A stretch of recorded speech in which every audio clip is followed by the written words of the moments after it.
We've been talking about how Miss Trusty was talking to her class about pets, and we'd heard about the boys who had the dog.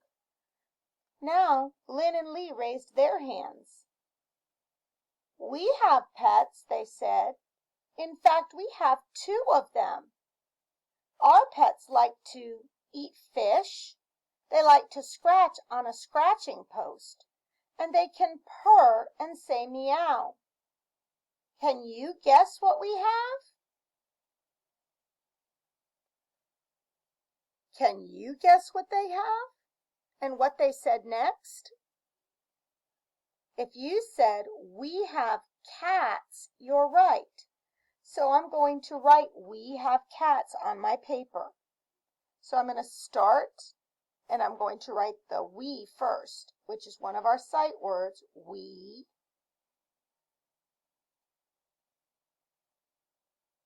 Now I'm going to put a finger space between my words, have.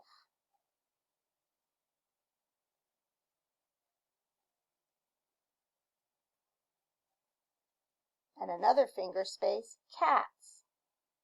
Now notice that, like we were talking about before, when you have more than one, you have to add something to the end of the word. And in this case, it's the S. Usually you add S or ES to show more than one. We have cats. And now, to show that the sentence is done, I'm going to put my period. Now you have a minute or so. You need to copy your sentence there, and then we will continue. You can pause this, copy the sentence, and then we will finish. Remember, you need your green, your blue, and your red crayon. So I'm going to start now that you've copied your sentence. What is the subject of our sentence? The subject is who the sentence is about, and in this case, it's we. We. I'm going to use my red crayon and underline we. But the sentence also has to have a verb or an action. We what? We have cats. I'm going to use my green and underline have cats. But to show that it's a full sentence, we also have to start with a capital letter. So I'm going to code that with my blue. So I'm going to take my blue and I'm going to trace the W in we.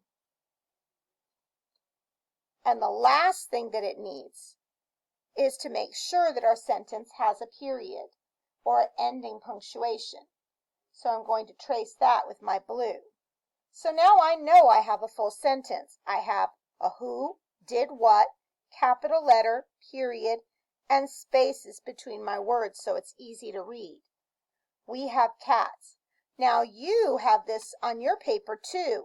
And you, even if you don't have the same kind of paper, can also draw your picture of your cats. Now remember, you're drawing it to go with the words, so you can't just draw one, you have to draw two or more because it says we have cats. When you get this done, you can put it in your seesaw. You can take a picture.